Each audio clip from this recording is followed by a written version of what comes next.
Eu estava ali, sentada sozinha na mesa posta para 8 pessoas, olhando para o Chester esfriando e as rabanadas que havia feito com tanto carinho. Era meu primeiro Natal sem meu Jorge, e meu próprio filho me abandonou para comer na casa da sogra. Mas o que eu descobri naquela noite mudou tudo. O envelope que o entregador trouxe não era apenas uma desculpa esfarrapada. Era o primeiro passo de um plano cruel que meu filho e minha nora vinham arquitetando há meses para me roubar tudo que meu marido e eu construímos em 40 anos de casamento. Rodrigo e Juliana achavam que eu era apenas uma viúva indefesa de 68 anos, perdida na solidão e na saudade. Achavam que podiam me manipular, me isolar, espalhar mentiras sobre minha sanidade mental e depois me internar para ficarem com minha casa, minha poupança e tudo que era meu por direito. Eles não sabiam que meu Jorge, que Deus o tenha em bom lugar, tinha previsto exatamente isso. Meu marido conhecia nosso filho melhor do que eu queria admitir, e antes de partir deste mundo, ele preparou uma surpresa que ia fazer esses dois se arrependerem amargamente de terem subestimado a força de uma mulher que lutou a vida inteira ao lado do homem que amava. Quando eles descobriram o que meu Jorge havia deixado guardado para mim e como eu usei cada centavo, cada documento, cada estratégia que ele planejou, a cara deles no tribunal foi de quem viu o mundo desabar. Porque mexer com uma mãe traída é uma coisa, mas mexer com uma mulher que tem a bênção e a proteção do marido, que amou além da morte, isso já é outra história completamente diferente. Segue minha história até o final e comenta de onde você está me ouvindo. Adoro conhecer cada pessoa que acompanha o canal. E não se esquece de se inscrever para mais histórias como essa, porque o que aconteceu comigo pode acontecer com qualquer uma de vocês que confia demais na própria família. Meu nome é Célia, tenho 68 anos e durante 40 anos da minha vida eu fui a esposa mais dedicada que um homem poderia ter. Casei com Jorge quando tinha 25 anos. Ele era 3 anos mais velho, um homem trabalhador que montou uma pequena empresa de materiais de construção aqui em Ribeirão Preto. Nos primeiros anos foi difícil. Eu trabalhava como professora primária de manhã e de tarde ficava no balcão da loja dele, anotando pedidos, organizando estoque, fazendo a contabilidade básica. Jorge saía para fazer orçamentos e entregas e eu segurava a barra sozinha. Quando o Rodrigo nasceu, eu continuei trabalhando até não aguentar mais dividir as responsabilidades.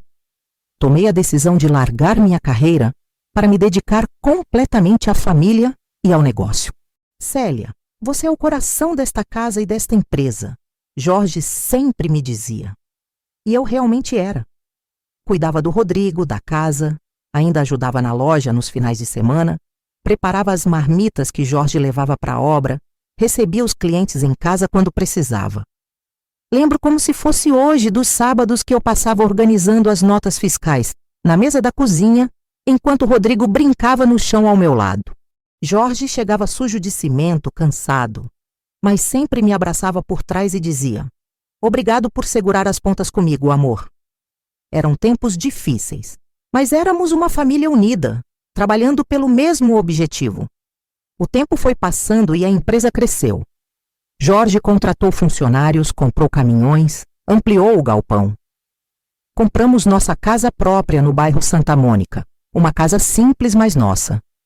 Eu decorei cada cantinho com amor, plantei rosas no jardim, fiz uma horta nos fundos. Rodrigo crescia, vendo o pai trabalhar duro, e a mãe sempre ao lado, apoiando. Quando Rodrigo fez 18 anos, Jorge quis colocá-lo para trabalhar conosco. "É nosso único filho, Célia. Tudo isso é para ele", dizia meu marido com orgulho. Eu mesma ensinei Rodrigo a mexer no computador, a organizar os pedidos, a lidar com fornecedores. Tinha esperança que ele aprendesse a amar o negócio como nós amávamos. Rodrigo trabalhou com a gente por alguns anos, mas nunca teve o mesmo amor pelo negócio que Jorge e eu tínhamos. Sempre reclamava que era trabalho pesado, que queria estudar, que aquilo não era para ele. "Mãe, meus amigos estão na faculdade e eu aqui carregando o saco de cimento", ele reclamava. Jorge pagou uma faculdade particular de administração para ele, esperando que trouxesse conhecimento novo para a empresa. Aos 25 anos, ele conheceu Juliana numa festa de formatura. Ela era de família bem de vida, pai dentista, mãe farmacêutica. Morava num apartamento no centro, tinha carro do ano, sempre vestida nas melhores lojas. Desde o começo, eu percebi que ela olhava nosso filho com interesse, mas olhava para nós com um certo desprezo mal disfarçado. Mãe, a Juliana acha que vocês trabalham demais, que precisavam aproveitar mais a vida, Rodrigo me disse uma vez. Jorge riu e respondeu: Filho, trabalho nunca matou ninguém. Foi trabalhando que consegui dar estudo para você e construir tudo isso que temos. Juliana raramente vinha em casa no início do namoro. Quando vinha, ficava mexendo no celular. Reclamava que nossa televisão era pequena, que nossa casa cheirava a comida. Célia, por que vocês não contratam uma empregada? A senhora não precisa ficar se matando de trabalhar em casa, ela me disse uma vez. Mas eu percebi que não era preocupação com o meu bem-estar. Era nojo do meu modo de vida. Quando eles casaram há 10 anos, eu e Jorge fizemos uma festa linda, pagamos tudo. Juliana queria uma cerimônia no Ribeirão Country Club, vestido importado, lua de mel em Cancún. Custou uma fortuna, mas Jorge disse: É nosso filho único, Célia. Vamos fazer bonito. Ajudamos eles a comprarem um apartamento no Jardim Califórnia, mobiliar com tudo do bom e do melhor. Jorge deu um Honda Civic Zero para ela. Mesmo assim, com o passar dos anos, as visitas foram diminuindo. Estamos ocupados, mãe. Sempre era a desculpa. Juliana engravidou 2 vezes, mas perdeu os 2 bebês nos primeiros meses. Eu sofri junto com ela, ofereci todo o apoio, quis cuidar dela como uma filha, mas ela foi ficando cada vez mais distante, mais amarga. Jorge começou a perceber a mudança também. Célia, nosso filho está diferente. A Juliana está enchendo a cabeça dele com ideias, ele me dizia preocupado. Eles não respeitam mais o que construímos. Rodrigo fala da empresa como se fosse um fardo, não uma bênção. Mas eu sempre defendia Rodrigo. Jorge, eles são jovens, estão construindo a vida deles. É normal se afastarem um pouco dos pais. Como eu estava enganada. Como eu estava cega para o que realmente estava acontecendo debaixo do meu próprio nariz. Os primeiros sinais da mudança vieram sutilmente, mas eu estava tão mergulhada no meu luto que não conseguia enxergar a armadilha que estava sendo montada ao meu redor. Jorge faleceu em março do ano passado, vítima de um infarto fulminante. Foi tão rápido que nem conseguimos nos despedir direito. Uma manhã ele estava tomando café comigo, reclamando que o pedreiro tinha atrasado a entrega de uma obra, e à tarde eu estava no hospital ouvindo o médico me dizer que não havia mais nada a fazer. O velório foi no final da tarde de uma quarta-feira. Rodrigo chegou atrasado, Juliana nem apareceu. Mãe, a Juliana está passando mal, teve que ficar em casa, ele me disse sem nem olhar nos meus olhos. Mais tarde descobri pelo Facebook dela que no mesmo dia estava num almoço com as amigas no shopping. Nos primeiros meses após a morte do Jorge, eles apareceram algumas vezes, mas sempre com segunda intenção. Mãe, a senhora não deveria ficar sozinha nesta casa grande, Rodrigo me dizia. É perigoso para uma mulher da sua idade. Juliana completava. Célia, você devia vender esta casa e comprar um apartamento menor, mais prático. Eu respondia que minha casa era minha vida, que cada cantinho tinha uma memória do meu Jorge. Meu filho, esta casa é onde seu pai e eu fomos felizes. Aqui eu fico. Eles trocavam olhares que eu fingia não ver, mas que hoje entendo perfeitamente. Em julho, Rodrigo apareceu com uma proposta estranha. Mãe, eu estava pensando, que tal se eu cuidasse das finanças da senhora? Esses bancos são muito complicados e a senhora nunca teve que lidar com essas coisas sozinha. Juliana, que estava sentada na minha sala mexendo no celular, levantou os olhos e disse: É verdade, Célia. Essas coisas de banco, investimento, é muito complexo para quem não entende. Eu senti uma pontada no peito. Rodrigo, quem você acha que cuidava da contabilidade da empresa do seu pai nos primeiros 15 anos? Quem organizava os pagamentos, as contas, os impostos? Eu sei muito bem lidar com dinheiro. Ele riu de um jeito debochado que nunca tinha ouvido antes. Mãe, isso era outra época. Hoje em dia é tudo digital, complicado. A senhora vai acabar sendo enganada. A partir dali, começaram as visitas regulares. Toda semana Rodrigo aparecia com alguma desculpa. Vim ver se a senhora está bem. Trouxe umas compras. Vamos almoçar juntas. Sempre tentando mexer nos meus papéis, sempre perguntando sobre minhas contas, sempre sugerindo mudanças. Mãe, a senhora já pensou em fazer um testamento? É importante organizar essas coisas, ele me disse em setembro. Juliana, que havia voltado a me visitar depois de meses sumida, concordou. É mesmo, Célia? A gente nunca sabe o que pode acontecer. É melhor deixar tudo organizado. Em outubro, a situação ficou mais clara. Rodrigo trouxe um amigo advogado para conversar comigo sobre planejamento sucessório.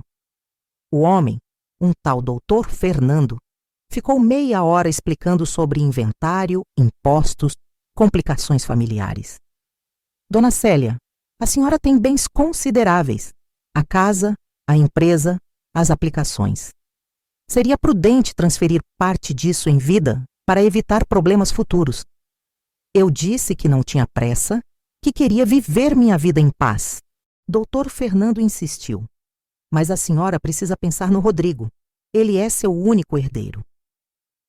Quando eles saíram, ouvi Juliana dizendo no portão: ela está teimosa, mas a gente consegue convencer.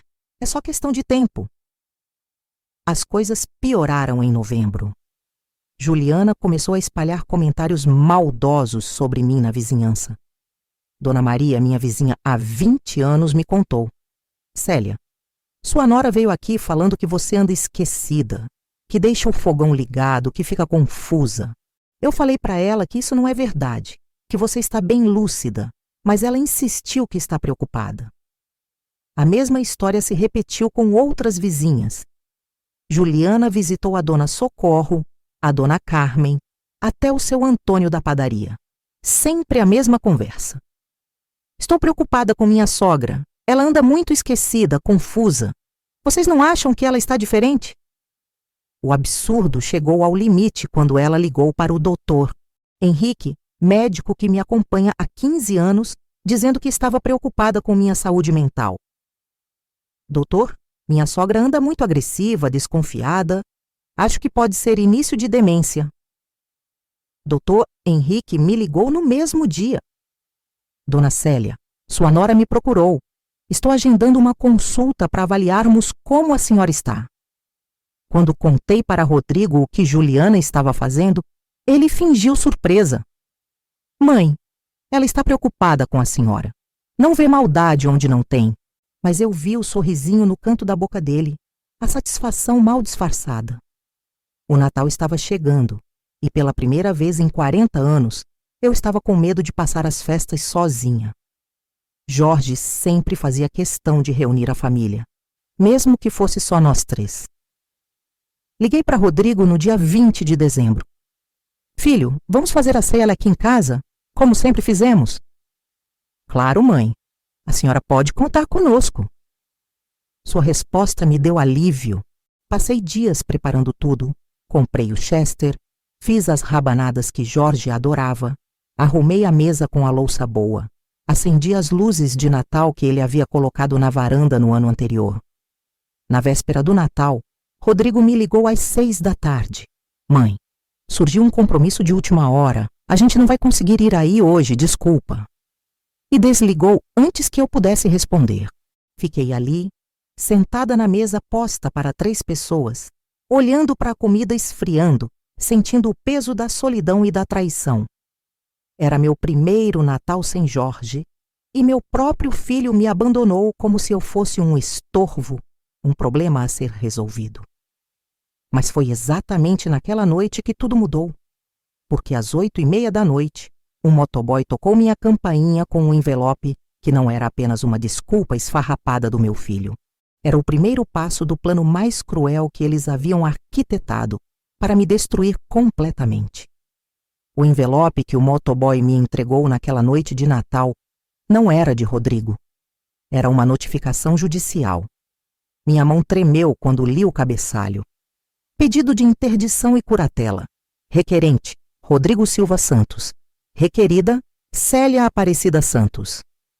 Meu próprio filho estava me processando para me declarar incapaz mentalmente. Sentei na cadeira da cozinha e li cada palavra daquele documento maldito. Eles alegavam que eu sofria de deterioração cognitiva progressiva, que estava colocando meu patrimônio em risco, que precisava de proteção legal imediata. Tinham até anexado depoimentos de vizinhos, obviamente manipulados pela Juliana, dizendo que eu andava confusa e esquecida.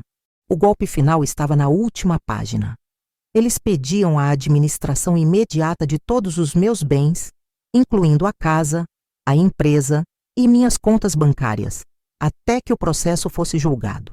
Ou seja, mesmo antes da decisão judicial, eles queriam me tirar tudo. Chorei até não ter mais lágrimas. Ali, sozinha na mesa de Natal, sentindo o gosto amargo da mais profunda traição que uma mãe pode sofrer. Rodrigo havia planejado tudo friamente. O distanciamento, as visitas interesseiras, a campanha para me desacreditar, o abandono no Natal. Era para me quebrar emocionalmente antes de me quebrar legalmente. Mas foi exatamente naquele momento de desespero total que me lembrei das palavras que Jorge me disse na última conversa que tivemos.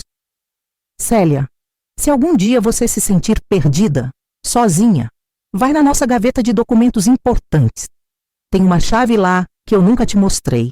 É para uma emergência? Na época, pensei que ele estava falando dos papéis da empresa, do seguro de vida, essas coisas. Mas naquela noite, com a notificação nas mãos, entendi que meu Jorge sabia muito mais do que eu imaginava sobre o caráter do nosso filho. Fui até nosso quarto e abri a gaveta. No fundo, colada embaixo com fita adesiva, encontrei uma chave pequena e um papel dobrado com a letra do Jorge. Meu amor, se você está lendo isso, é porque algo aconteceu comigo e você está precisando de ajuda. Esta chave é do cofre que instalei na garagem, atrás do armário de ferramentas. Lá dentro tem tudo o que você precisa saber. Meu coração disparou. Jorge havia instalado um cofre na garagem e eu nunca soube. Peguei uma lanterna e fui até lá. Realmente, atrás do armário de ferramentas tinha um cofre pequeno embutido na parede, camuflado atrás de uma caixa de parafusos. Quando abri, não acreditei no que vi. Tinha uma pasta cheia de documentos, algumas cartas escritas de próprio punho pelo Jorge e um pendrive. Na primeira carta, ele explicava tudo. Célia, perdoa eu ter escondido isso de você, mas não queria te preocupar enquanto eu estava vivo. Nos últimos anos, comecei a perceber mudanças no Rodrigo. A forma como ele falava da nossa empresa, como tratava nossos funcionários, como olhava para nossos bens e, principalmente, como a Juliana falava de você quando achava que eu não estava ouvindo. Jorge continuava. Lembra quando eles vieram aqui no ano passado pedindo dinheiro emprestado para reformar o apartamento? Eu fingi que ia emprestar, mas fiquei desconfiado e coloquei um gravador na sala. Ouvi a conversa deles depois que saíram. O que eles falaram sobre você me deixou com o coração partido. Peguei o pendrive com mãos trêmulas e fui para o computador. Lá estava a gravação que Jorge havia feito. Reconheci as vozes do Rodrigo e da Juliana conversando na nossa sala. Juliana, quando eles morrerem, a gente herda tudo isso aqui. A casa vale pelo menos 500 mil. A empresa deve render uns 300 por mês só de aluguel do galpão.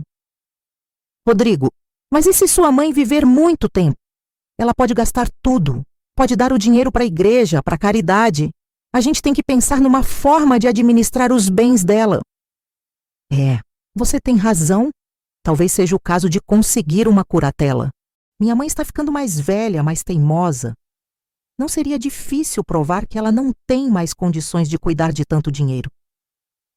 Ouvi aquilo e meu mundo desabou novamente. Eles vinham planejando me roubar há anos, esperando Jorge morrer para colocar o plano em ação. Mas a segunda carta do Jorge me deixou ainda mais chocada. Ele havia descoberto algo sobre nossa empresa que eu não sabia. Durante os últimos 5 anos, ele vinha transferindo discretamente parte dos lucros para uma conta especial em meu nome, num banco diferente. Célia, você tem direito a 40% da empresa. São quase R$200 mil que guardei especialmente para você. O Rodrigo nunca soube dessa conta. E havia mais. Jorge havia comprado uma pequena propriedade rural em Serrana, a 1 hora de Ribeirão Preto, também em meu nome.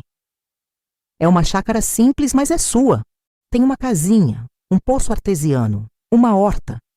Se um dia você precisar recomeçar longe de tudo, esse é seu refúgio. A última carta era a mais emocionante. Meu amor, sei que se está lendo isso, está sofrendo, mas quero que saiba que você é mais forte do que imagina. Não deixe ninguém te diminuir, te humilhar ou te roubar o que é seu por direito. Lute pelos seus direitos. Procure a doutora Mariana Oliveira, ela é advogada especialista em direito de família. Escritório fica na Rua Barão do Amazonas. Já deixei tudo pago. Ela vai cuidar de você. Aquela madrugada de Natal se transformou na madrugada mais importante da minha vida. Jorge, mesmo depois de morto, ainda estava me protegendo. Meu marido havia previsto exatamente o que ia acontecer e me deixou todas as armas necessárias para me defender. Rodrigo e Juliana achavam que estavam lidando com uma viúva indefesa e confusa.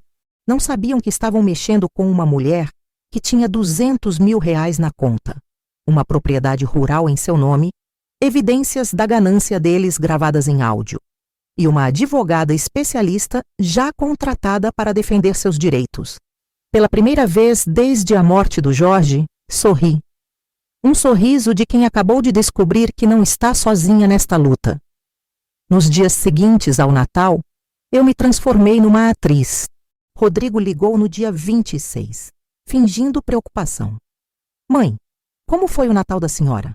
Desculpa a gente não ter ido, mas surgiu uma emergência familiar da Juliana. Eu respondi com a voz mais frágil que consegui. Tudo bem, meu filho. Fiquei triste, mas entendo. O que eles não sabiam é que eu havia passado a madrugada toda estudando cada documento que Jorge deixou, cada evidência, cada detalhe do plano que meu marido havia preparado. E, principalmente, eu estava planejando minha própria estratégia. No dia 27, liguei para a doutora Mariana Oliveira. Quando me identifiquei como esposa do Jorge, ela já sabia de tudo. Dona Célia, eu estava esperando sua ligação. Seu marido me procurou no ano passado e me contou sobre suas preocupações. Já estudei o caso e sei exatamente como proceder. Marcamos um encontro para o dia 2 de janeiro, em sigilo total. Doutora Mariana me explicou que Jorge havia sido muito inteligente. Dona Célia, seu marido documentou tudo. As transferências financeiras, a compra da propriedade rural, até mesmo a gravação da conversa do seu filho. Temos material suficiente para não apenas derrubar o pedido de curatela, mas também processar eles por tentativa de estelionato e difamação. Enquanto isso, Rodrigo intensificava as visitas. Ele aparecia em casa quase todo dia, sempre com a mesma desculpa de ver como eu estava. Na verdade, estava fazendo inventário dos meus bens, fotografando documentos quando achava que eu não estava vendo, medindo cômodos da casa. Mãe, a senhora tem certeza que quer ficar nesta casa grande sozinha? Não seria melhor um lugar menor, mais seguro? Ele insistia. Juliana, que havia voltado a me visitar depois de meses sumida, complementava. É verdade, Célia. Uma mulher da sua idade sozinha. Qualquer coisa pode acontecer. Eu respondia sempre da mesma forma submissa. Vocês têm razão. Talvez eu devesse mesmo pensar numa mudança. Eles trocavam olhares de satisfação, achando que finalmente estavam me convencendo. O que eles não sabiam é que eu estava gravando cada conversa. Doutora Mariana havia me ensinado a usar um aplicativo no celular, que gravava automaticamente todas as ligações e conversas próximas ao aparelho. Dona Célia, precisamos de evidências frescas da manipulação deles. Continue fingindo vulnerabilidade e grave tudo. Em uma dessas visitas, Rodrigo foi mais direto. Mãe, a senhora recebeu algum documento do fórum? Alguma coisa sobre a administração dos seus bens? Fingi confusão total. Que documento, filho? Não recebi nada. Por quê? Ele disfarçou. Ah, é que um amigo comentou que anda tendo muito golpe por aí, pessoas recebendo documentos falsos. Juliana não conseguiu esconder a ansiedade. Célia, se chegasse alguma coisa assim, a senhora nos mostraria, né? A gente pode ajudar a entender se é verdadeiro ou golpe. Eu fiz cara de velhinha confusa. Claro, minha filha. Vocês sabem dessas coisas melhor que eu. A verdade é que eu já havia mostrado toda a documentação para a doutora Mariana, que estava preparando nossa defesa. Mas eles continuavam achando que eu era uma idiota que não entenderia nada do processo legal. A advogada me explicou a estratégia.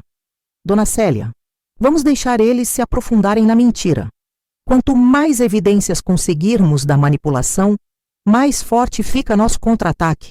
Eles entraram com pedido de urgência, então temos audiência marcada para 15 de janeiro. Durante as 2 semanas seguintes, eu me transformei numa espiã na minha própria casa.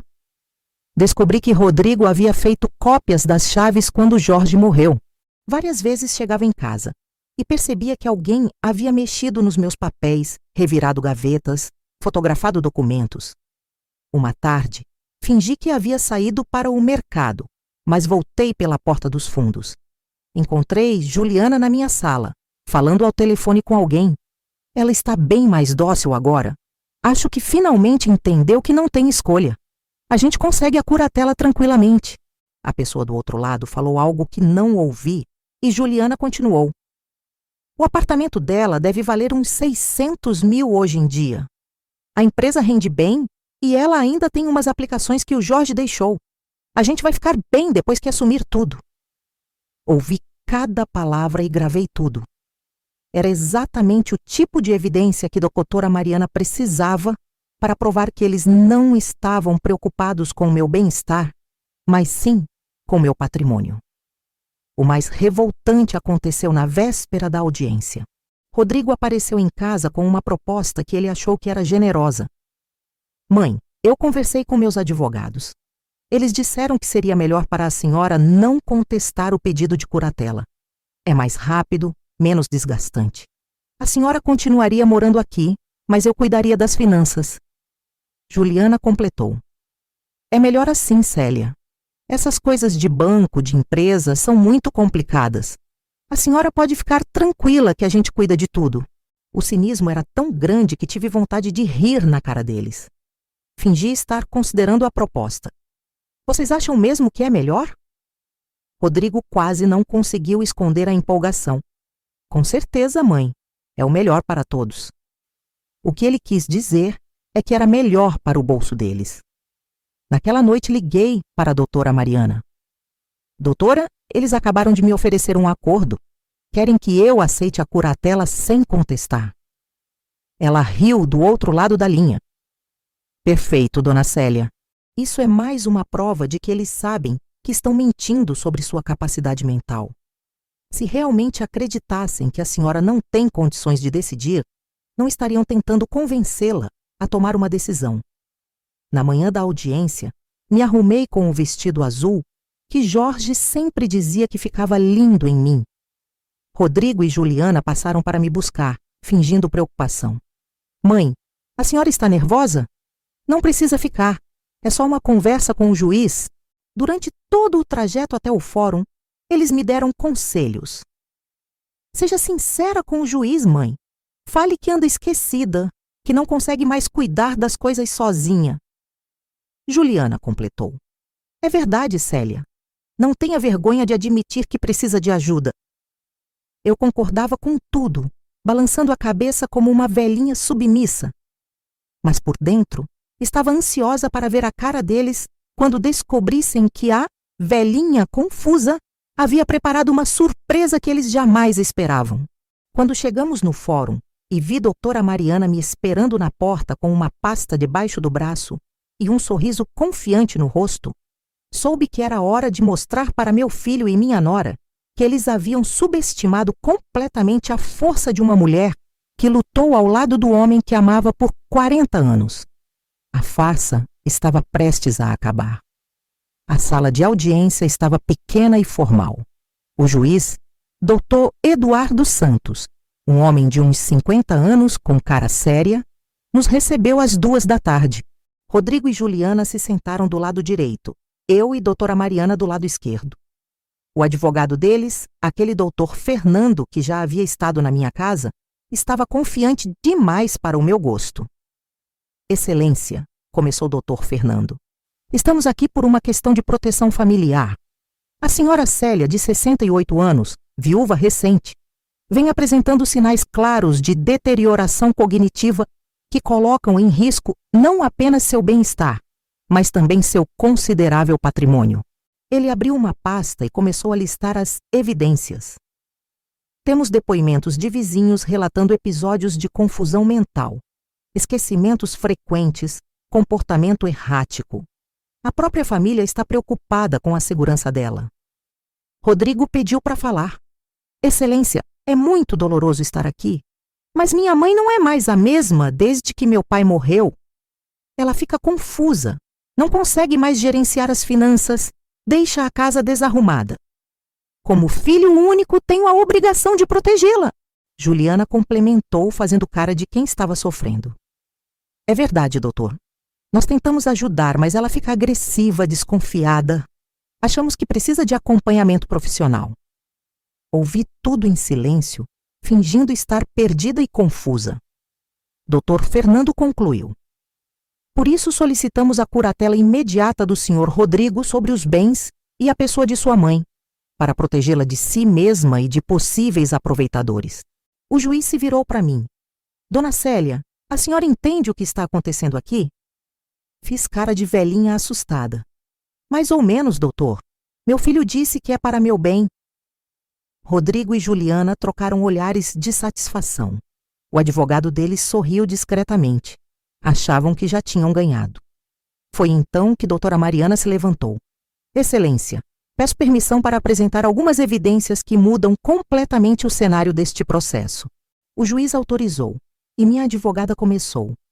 Excelência, o que temos aqui não é um caso de proteção familiar, mas sim uma tentativa criminosa de apropriação indébita movida puramente por ganância. A cara do doutor Fernando mudou na hora. Rodrigo ficou pálido.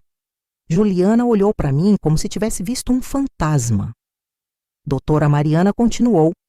A senhora Célia não apenas possui plena capacidade mental, como também tem provas de que seus familiares vêm planejando esse golpe há anos. Ela ligou um notebook e começou a tocar a gravação que Jorge havia feito. A voz do Rodrigo ecoou na sala. Quando eles morrerem, a gente herda tudo isso aqui. A casa vale pelo menos 500 mil. A empresa deve render uns 300 por mês. A voz da Juliana respondeu. Mas e se sua mãe viver muito tempo? A gente tem que pensar numa forma de administrar os bens dela.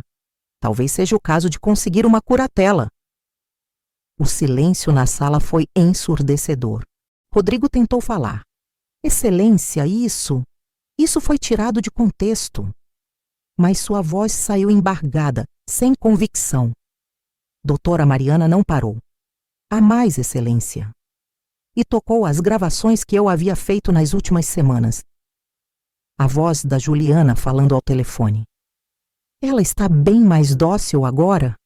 A gente consegue a curatela tranquilamente. O apartamento dela deve valer uns 600 mil hoje em dia. Juliana estava tremendo. Rodrigo colocou a cabeça entre as mãos. Excelência, continuou minha advogada. Os requerentes também mentiram sobre a situação patrimonial da senhora Célia. Eles alegam que ela precisa de proteção para seus bens, mas desconhecem que ela possui uma conta bancária com 200 mil reais que seu falecido marido deixou especificamente para ela, além de uma propriedade rural em Serrana. Mostrou os documentos da conta e da escritura da chácara. O Sr. Jorge, prevendo exatamente esta situação, preparou sua esposa para se defender. Deixou evidências gravadas, recursos financeiros protegidos e até mesmo contratou assistência jurídica antecipadamente. O juiz estava impressionado. A senhora está me dizendo que o falecido marido antecipou esse pedido de curatela? Exatamente, Excelência. E há mais. Doutora Mariana mostrou as cartas que Jorge havia deixado. O senhor Jorge documentou suas preocupações com o comportamento do filho e da nora, suas conversas sobre manipular a herança e tomou medidas preventivas. Foi então que o juiz se dirigiu diretamente a mim. Dona Célia, a senhora gostaria de se manifestar? Levantei da cadeira, tirei os óculos, endireitei os ombros e olhei diretamente nos olhos do meu filho. Minha voz saiu firme, clara e cheia de dignidade. Excelência, durante 40 anos eu fui uma esposa dedicada e uma mãe que se sacrificou por sua família. Larguei minha carreira para apoiar o negócio do meu marido e criar meu filho. Passei décadas trabalhando lado a lado com o Jorge, construindo tudo o que temos hoje. Rodrigo tentou me interromper. Mãe? Mas eu levantei a mão e continuei. Meu filho, eu te dei a melhor educação que podia, paguei sua faculdade, sua festa de casamento, ajudei vocês a comprarem apartamento e carro. E como vocês me retribuíram, esperando eu e seu pai morrermos para herdar nossos bens? Minha voz ficou mais forte. Vocês me abandonaram no meu primeiro Natal sem Jorge.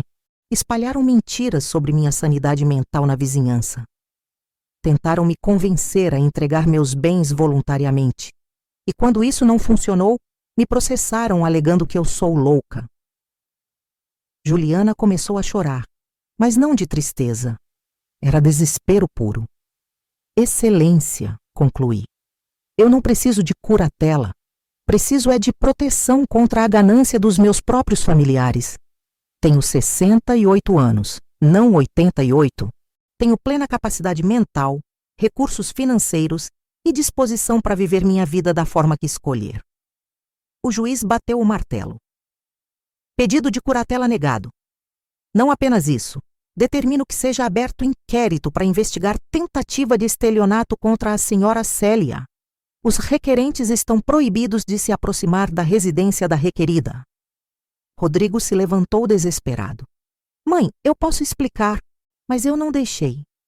Rodrigo, você deixou de ser meu filho no momento em que decidiu me tratar como um obstáculo aos seus planos de enriquecimento. Vocês queriam meus bens? Pois saibam que não vão ver um centavo sequer. Saí daquela sala de cabeça erguida, de braços dados com doutora Mariana. Atrás de mim, ouvi Juliana soluçando e Rodrigo gritando algo sobre mal-entendido. Mas eu não olhei para trás nenhuma vez. Meu Jorge tinha razão. Ele me conhecia melhor que eu mesma. Sabia que quando chegasse a hora, eu seria forte o suficiente para lutar pelos meus direitos e pela minha dignidade. A guerra havia acabado. E eu havia vencido. 3 meses depois da audiência, minha vida se transformou completamente. O inquérito policial confirmou todas as evidências que apresentamos.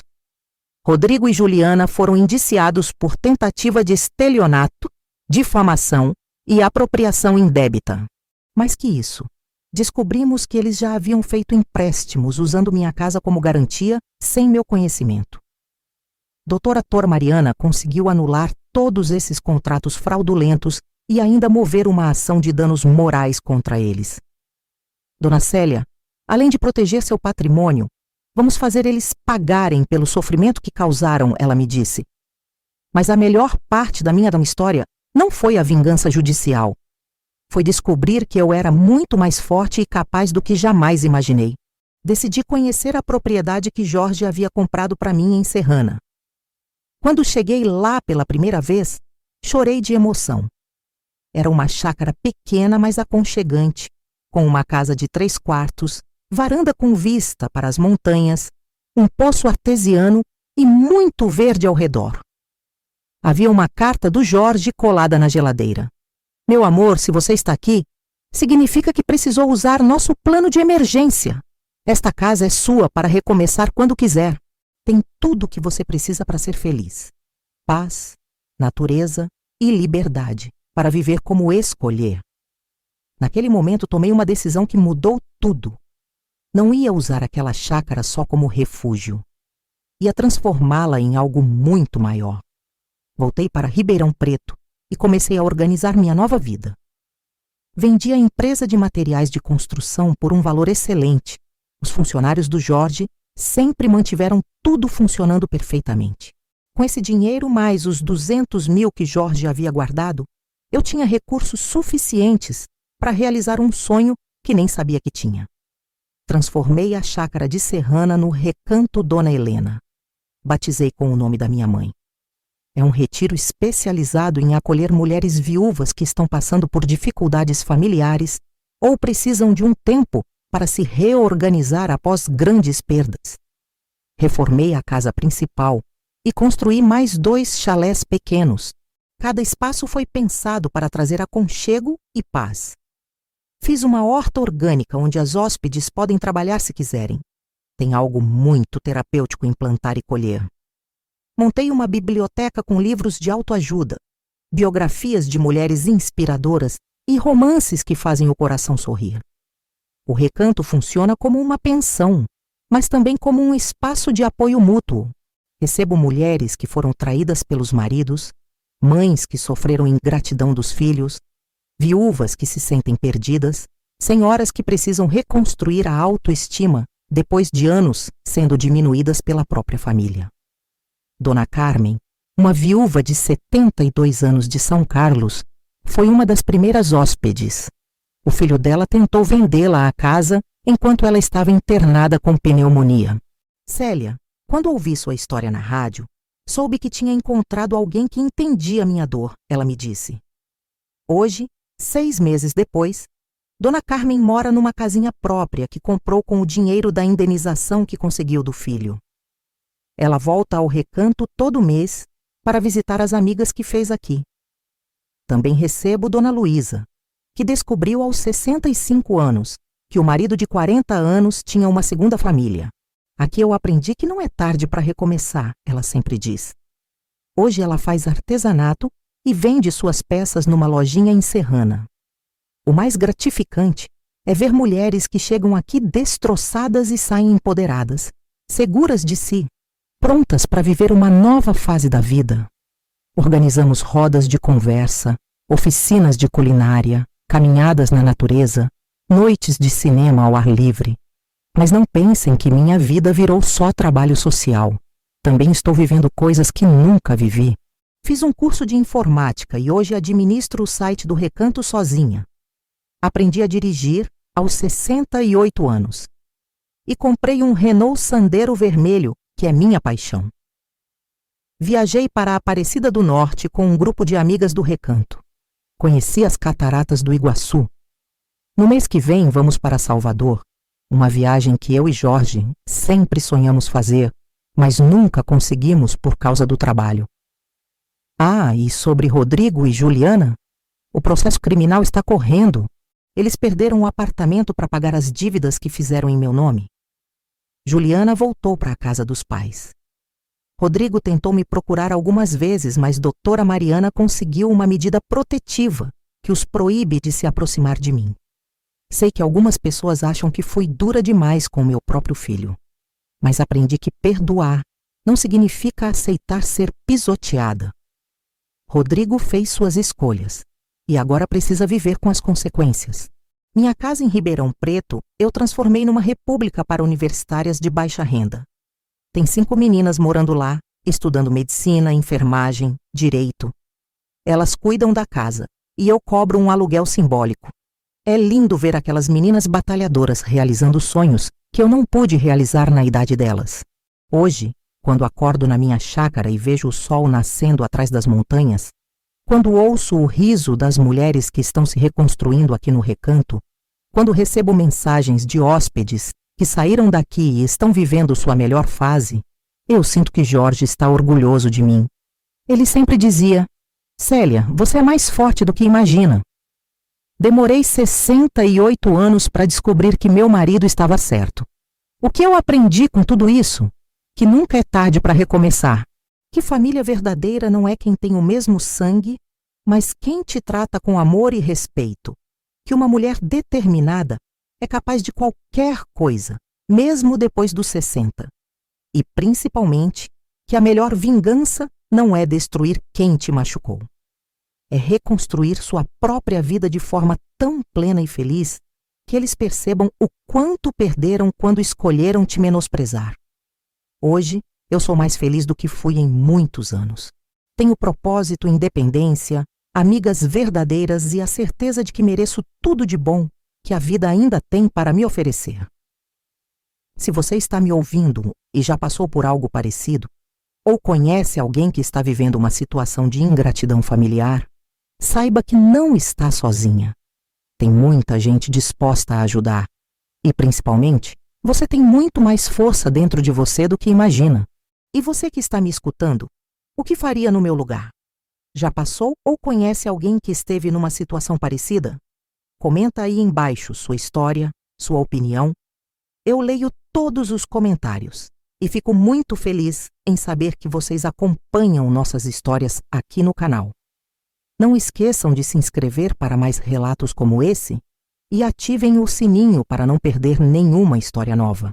Porque, infelizmente, histórias de ingratidão familiar acontecem todos os dias, mas histórias de superação e empoderamento também. Um beijo no coração de cada uma de vocês. E lembrem-se, vocês são muito mais fortes do que imaginam.